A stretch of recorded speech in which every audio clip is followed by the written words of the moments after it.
Sorry મિત્રો, અહીંયા cut છે એક વિડીયો, કોઈ વાંધો નહીં. 100 ampere fuse, 3 fuses for 3 supply, 3 phase supply. Clear? That is a only 3 phase supply and 3 fuses for 3 phase supply. Okay. Second, earth connection. કે અર્થ connection હોવું જરૂરી છે. Third one is current meter. હવે કોઈ મને કહેશે કે કરંટ મીટર ક્યાં વપરાય, મને કમેન્ટ બોક્સમાં આન્સર આપજો. કરંટ મીટરનો યુઝ શું, તો બી હું કહી દઉં. Current meter from which reading power consumption is taken, કે કેટલો પાવર કન્ઝપ્ટ થયો એ તમને આપણને આંકડા દ્વારા બતાવે. ઘણી વખત જોયું હશે. યુનિટનો આપણને કેવી રીતે ખબર પડે, આપણે એટલા યુનિટ મિત્રો વાપર્યા, તો કે ધેટ ઇઝ કરંટ મીટર ઉપરથી ખબર પડે. Fourth number is ELCV. ELCV વિશે આપણે ડિટેલ ચર્ચા નેક્સ્ટ લેક્ચરમાં કરી હતી. Switches off and current if there is any leakage in a electrical circuit, કે ઇલેક્ટ્રિક સર્કિટમાં ક્યારે બી લીકેજ હોય એટલે તરત જ ELCV શું થશે, એની જાતે ક્લોઝ થઈ જશે, એટલે ત્યાંથી સર્કિટ બ્રેકેજનું કામ કરશે, એટલે કે પાવર સપ્લાયને શું કરશે, એ રોકી દેશે. ક્લિયર? કે જો આવું કોઈ બી વસ્તુ કે બ્રેકેજ થયું હોય કે કંઈ પ્રોબ્લેમ ક્રિએટ થયો હોય તો તરત જ પાવરને શું કરશે, ક્લોઝ અપ કરી દેશે. તો ELCB. Fifth one is main switch.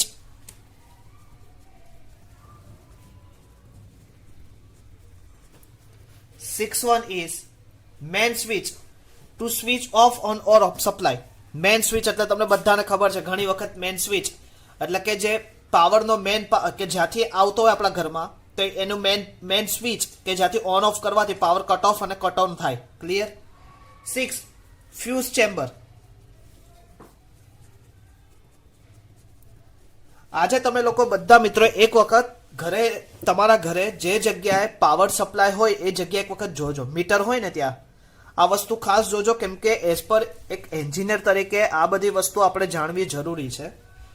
Fuse chamber એટલે કે which content 50 ampere fuse or MCB distribute current in each circuit. એટલે કે બધાને ફ્યુઝ ચેમ્બર શું કરે કે જુદા જુદા પ્રમાણે જુદા જુદા એમ્પિયરમાં આખું ભાગને વેચી નાખે, જ્યાં જેટલી જરૂર હોય એટલો પાવર એને સપ્લાય આપે. ધેટ ઇઝ ફ્યુઝ ચેમ્બરમાંથી થાય. ઓકે મિત્રો, તો આ હતું list of the component of consumer service unit in a building. તો 100 ampere fuse, earth connection, current meter, ELCV, main switch and fuse chamber. યાદ રહેશે મિત્રો? ઓકે. નેક્સ્ટ ક્વેશ્ચન છે મિત્રો, આ ચેપ્ટરમાં આપણે શરૂઆત કરી તો સ્ટાર્ટિંગમાં આપણે મેન્ટેનન્સ વિશે વાત કરી. મેન્ટેનન્સ વિશે પછી આપણે પ્લાસ્ટર વિશે વાત કરી. પ્લાસ્ટર જેવું પૂરું થયું આપણે પેન્ટિંગ વિશે વાત કરી. પેન્ટિંગ જેવું પૂરું થયું એટલે મિત્રો આપણે શેની વિશે વાત કરી, ઇલેક્ટ્રિફિકેશન વિશે વાત કરી. હવે એ જ સિરીઝમાં આગળ જતા હવે આપણો એક નવો ટોપિક અહીંયાથી સ્ટાર્ટ થશે, પ્લમ્બિંગ સિસ્ટમ. હવે પ્લમ્બિંગ સિસ્ટમ એટલે શું એના વિશે આપણે ડિટેલ ચર્ચા કરીએ. તો વોટ ઇઝ, પહેલા તો તમારા માઇન્ડમાં ક્વેશ્ચન થાય, what is plumbing system? What is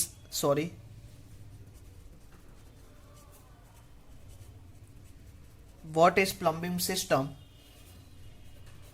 of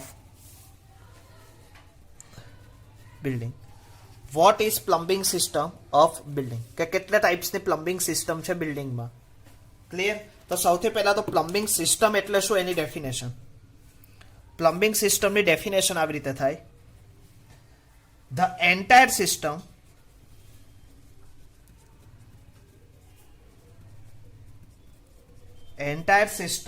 of pipes, fittings,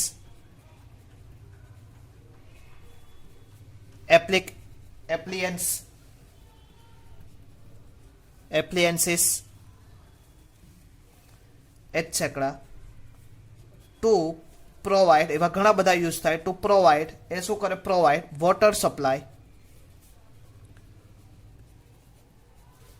water supply, and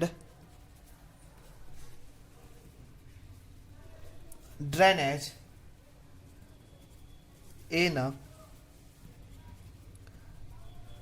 building is known as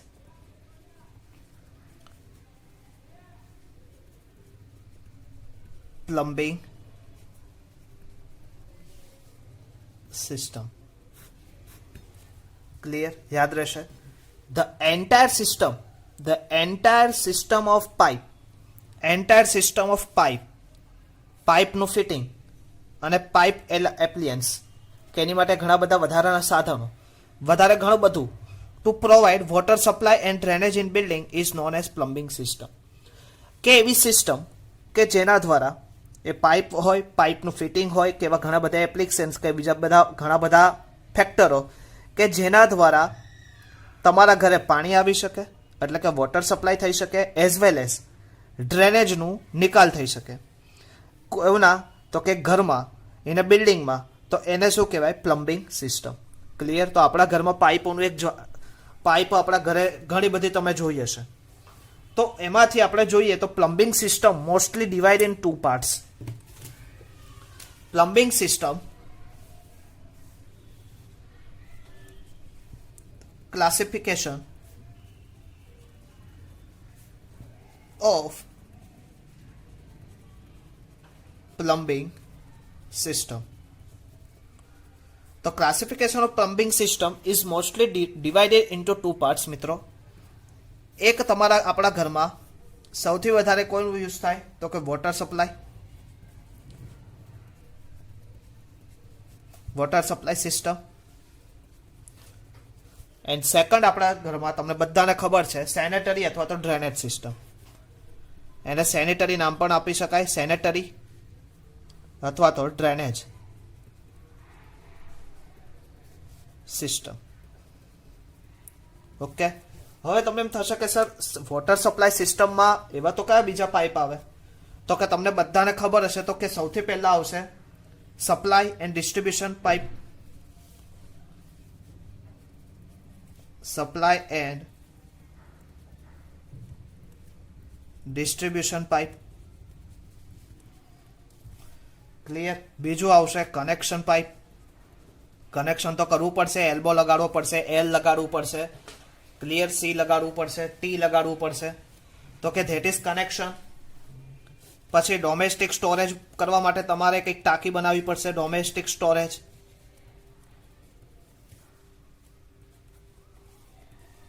tank. અને last pipe fitting and features. Pipe fitting and its features. Pipe fitting અને તેની સાથે સંયોજાયેલા બીજા features. તો આ બધા શેમાં આવશે? વોટર સપ્લાય સિસ્ટમમાં. ક્લિયર? ડ્રેનેજ સિસ્ટમમાં આપણે જોઈએ તો ડ્રેનેજ સિસ્ટમમાં સૌથી પહેલું શું આવશે? Drainage pipe.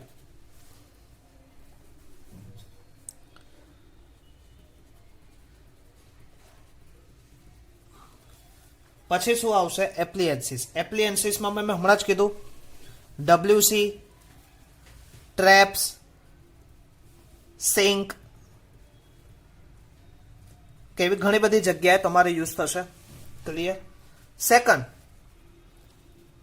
Inspection chamber.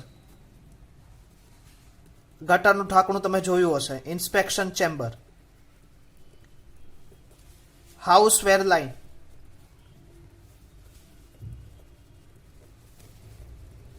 તો આ ટોટલ શું હતું? Classification of plumbing system. ઘણી વખત જીટીમાં પૂછાઈ શકવાના ચાન્સીસ ખરા કે પ્લમ્બિંગ સિસ્ટમનું ક્લાસિફાઈ કરો. ક્લિયર? તો કે as per water supply system, as per sanitary drainage system. Water supply સિસ્ટમમાં આપણે કયા હતા? Supply and distribution pipe, connection, domestic storage of tank, pipe fitting and features. Sanitary and drainage સિસ્ટમમાં આપણે લીધા drainage of pipe, WC, trap, sink etcetera, inspection chamber, house ware line. Clear? તો આ શું આવશે? ક્લાસિફિકેશન ઓફ પ્લમ્બિંગ સિસ્ટમમાં આવશે. Clear?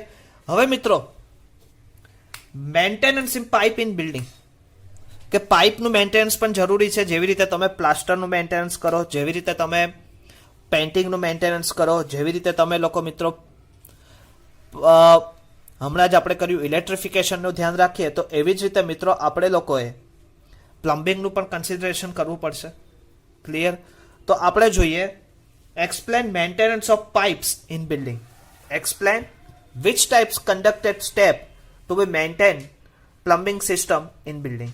Clear મિત્રો? explain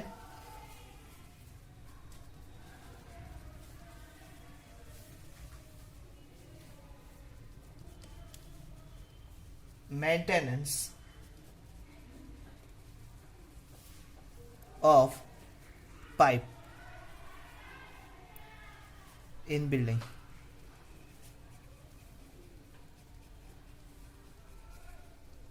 Explain maintenance of pipe in building. તો કઈ રીતે મેન્ટેનન્સ કરશું? તો ફર્સ્ટ ઓફ ઓલ, હવે તમને બધાને ખબર છે, ઇન ઓલ્ડ બિલ્ડિંગ, મિત્રો સૌથી પહેલા તો તમને ખબર હશે, ઓલ્ડ બિલ્ડિંગમાં આપણે કઈ પાઇપ યુઝ કરતા હતા? ગેલ્વેનાઇઝ આયરન પાઇપ યુઝ કરતા હતા. Galvanize iron pipe were used for water supply. Clear? Galvanized iron pipe were used for water supply in olden time.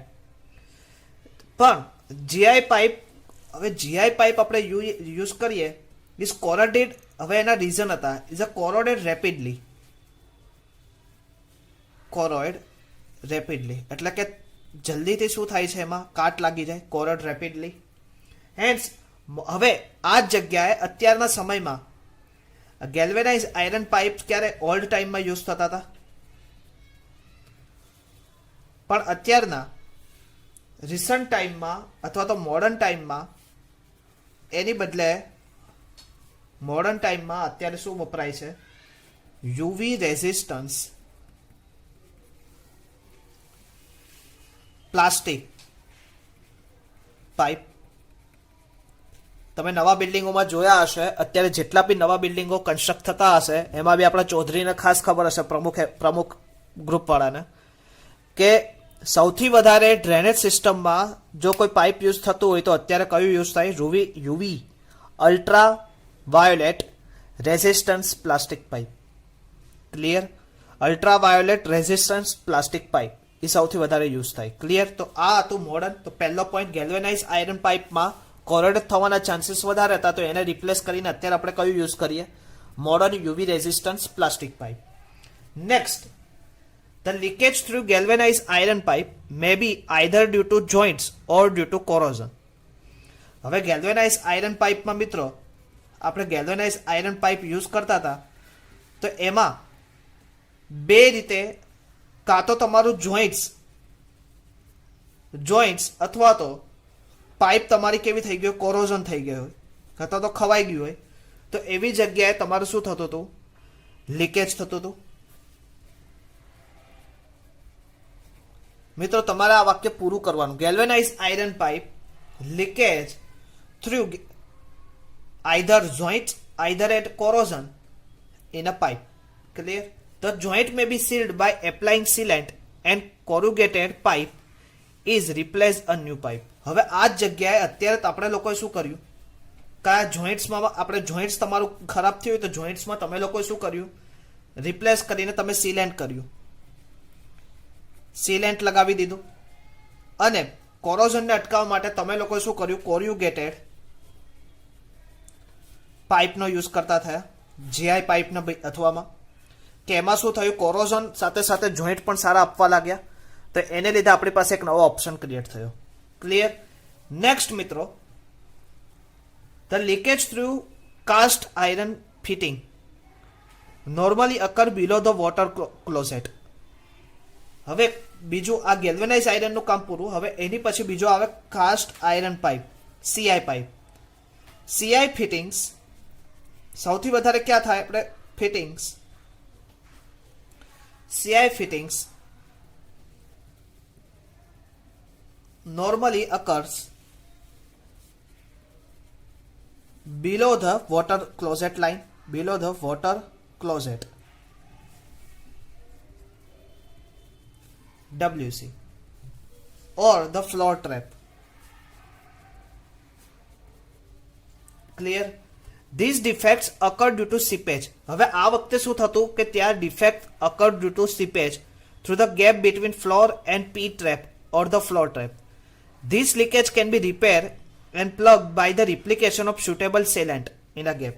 હવે આવી જગ્યાએ ઘણી વખત શું થાય, તમે લોકોએ યુઝ કરી દીધું કાસ્ટ આયર્ન પાઇપ ફિટિંગ, પણ ઘણી વખત ત્યાં શું થાય છે કે ગેપ રહી જાય છે, અને ગેપ બે પાઇપ વચ્ચે ગેપ રહેવાને લીધે શું થાય છે, પાણી શું થાય અંદરથી, હવે તમને બધાને ખબર છે જરીક બી એક તિરાડ હોય તો બી પાણી એની જગ્યા કરી દેતું હોય, તો આ તો ક્રેક રહી ગયો હોય કે જગ્યા રહી ગઈ હોય તો એની લીધે શું થાય છે, લીકેજ થાય.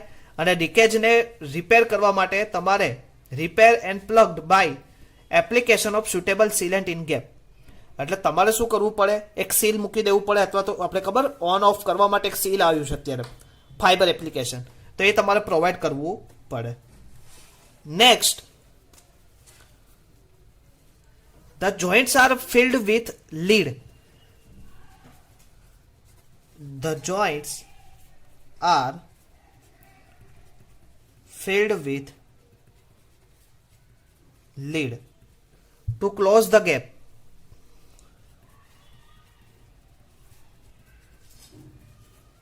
To close the gap in collar. If it is difficult to insert a new pipe in some section, if it is difficult to insert new pipe in some collection, collar can be utilized in a forming lead joints.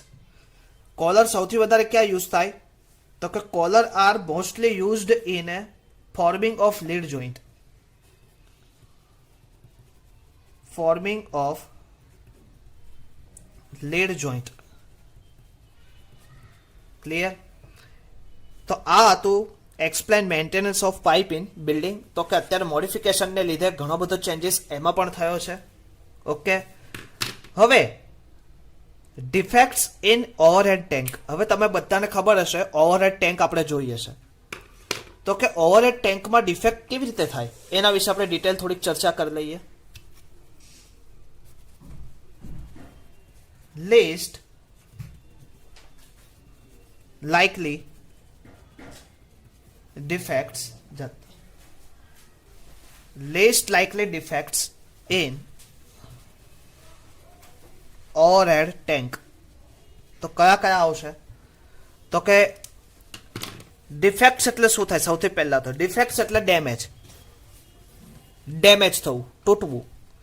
તો કે leakage from tank wall and bottom. તો કે leakage from tank. હવે ટેન્કમાં leakage ક્યાં થાય? કા wall ઉપર થાય અથવા તો બોટમ્સ ભાગમાં થાય, બોટમમાં. Crack in brick masonry.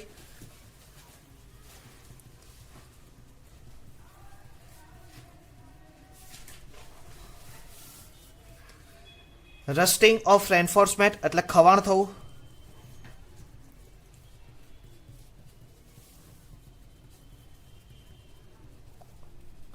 Clear?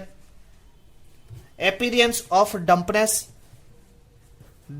ને લીધે તમે ઘણી વખત જોયું હશે ડમ્પનેસ એપિરિયન્સ. Uncontrol overflow.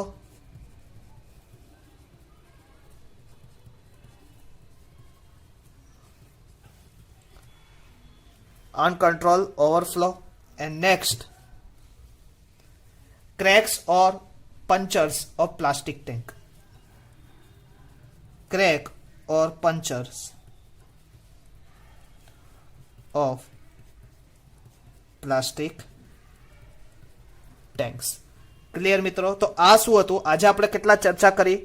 તો કે સૌથી વધારે આપણે પહેલું જોયું consumer service units in a building, પછી આપણે પ્લમ્બિંગ સિસ્ટમ વિશે વાત કરી, પછી મેન્ટેનન્સ ઓફ પાઇપ વિશે વાત કરી, અને ત્યારબાદ ઓવરહેડ ટેન્ક વિશે કે એમાં ડિફેક્ટ કેવી રીતે સર્જાય છે એના વિશે વાત કરી. મિત્રો અત્યારે હું આ ટોપિક, તમને લાગતું હશે કે સર ફાસ્ટ પૂરો કરે છે, પણ એની પાછળનું રીઝન એટલું છે કે આ ટોપિક જે અત્યારે હું કરાવડાવું છું એ આમ જોઈએ તો જીટીયુ પર્પઝથી ઘણા બધા દૂર છે, કેમ કે ઘણી બધી વખત મેં પેપરો જોયા છે, આ ક્વેશ્ચનો કોઈ પૂછાયેલા નથી. એટલે આગળના જે મેં ચલાયેલા કે જેમાં મેં સૌથી વધારે તમને ટાઈમ આપેલો છે અને સૌથી વધારે મેં તમને કીધેલું પણ છે કે પૂછાય એવું છે, તો એ ક્વેશ્ચનો ઉપર સૌથી વધારે જોર આપજો. એ ક્વેશ્ચનમાં કોઈ ક્વેરી હોય તો મને પૂછજો, પણ એવું માની ના બેસતા કે અત્યારે જે ચાલે છે ચાલવા દઈએ, આપણે તો આપણું આગળના સેમનું કરશું. તો મિત્રો એ વસ્તુ થોડુંક તમે ભૂલ ભરેલું છે, કેમ કે જીટીયુનું સર્ક્યુલર તમે જોવામાં મિસ્ટેક કરી રહ્યા છો, કેમ કે તમારું ટાઈમ ટેબલ હજુ સુધી આવ્યું નથી. એ ડિગ્રી અને જે સ્ટુડન્ટોને એનું ટાઈમ ટેબલ આવ્યું છે એની જ માટેની વાત છે. એ લોકો માટે 11 તારીખથી પોતાનું લેક્ચર, જે કરંટ સેમિસ્ટરના લેક્ચરો બંધ થશે, તમારા માટે નહીં. એટલે ખાસ વિદ્યાર્થી મિત્રો લેક્ચર ભરતા રહેજો. આપણે લેક્ચર ખાલી 2 કલાક જ લઈએ છીએ, તો એ 2 કલાકમાં તમે કંઈક પોતાની રીતે ભણજો, અને એમાં કંઈક ક્વેરી હોય તો લખી રાખજો, પાછળથી પૂછજો, પણ ભણજો. તો એ સાથે નેક્સ્ટ લેક્ચરમાં ફરીથી મળશું. ત્યાં સુધી મિત્રો જય સ્વામિનારાયણ.